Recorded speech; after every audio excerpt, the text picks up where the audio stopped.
Okay, so this time around, I'm going to try the same system with a Wangtek 5099 tape drive instead of the Archive 5945. And this is actually the main reason why I'm doing this line diagnostic test, because I did plug in this Wangtek tape drive, and I did not get any response out of it, and I want to determine why. Basically, the MightyFrame is acting like no tape drive is plugged in at all. Unlike the Archive, the tape drive is plugged in and there's no cartridge in there. The MightyFrame will recognize, hey, there's no cartridge, and we saw all kinds of activity here. So now we're in reset mode on the motherboard on the MightyFrame. And so we're just going to go to boot run mode on the motherboard and see what happens.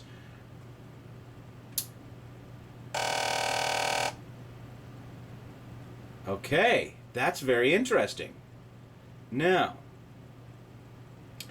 we heard the tape drive initialize, and we see the motherboard initialize here. This is usually what you get. But now, nothing is happening. It's not saying no cartridge. It's not saying there is a cartridge. We have nothing.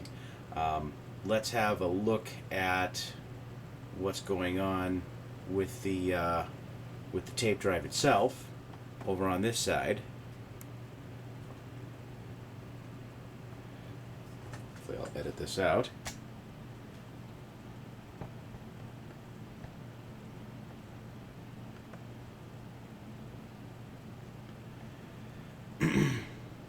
So over on this side, we see that the light is actually on. We have an indicator light.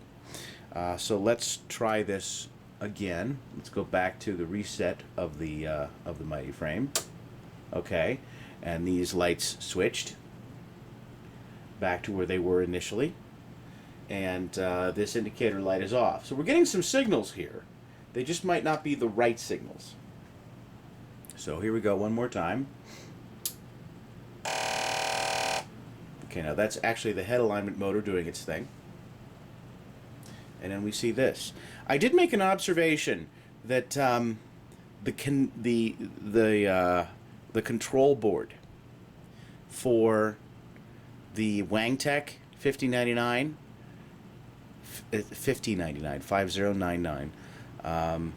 does not actually have a connector for the odd parity here, or at least for connector number 10 on the 50 pin or 50 conductor ribbon connector, whatever you want to call it. There's nothing connected to it on the controller board.